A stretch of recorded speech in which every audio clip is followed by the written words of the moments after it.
pride that you were this before, but God has saved you to become this now. So you see, being able to share your testimony everywhere that you find yourself to, you don't know who you are inspiring or encouraging to be able to share.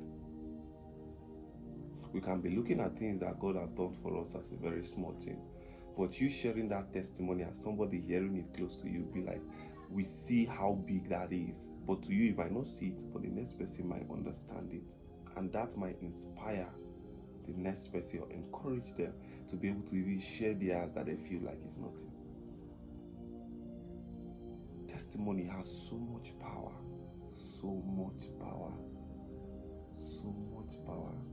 It's not all about just saying it. It has so much power. Saying your testimony is confessing God's goodness, it's confessing God's faithfulness, and it's also being able to encourage and inspire.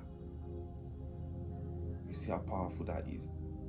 You're confessing and you're also inspiring and encouraging.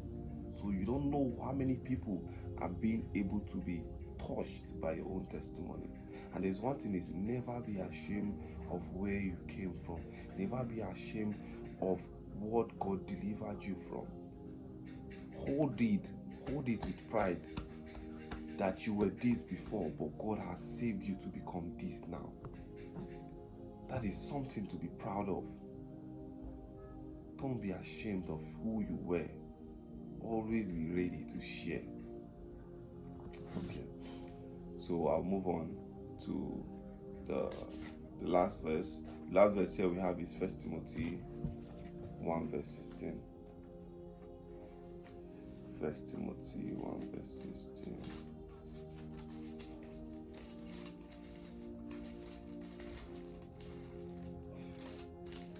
Okay, 1 Timothy 1 verse 16 says,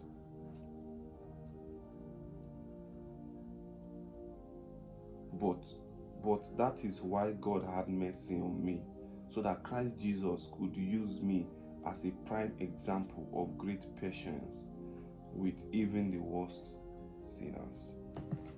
With even the worst sinners. So it's this verse, right? It says Paul reflects on God's immense mercy.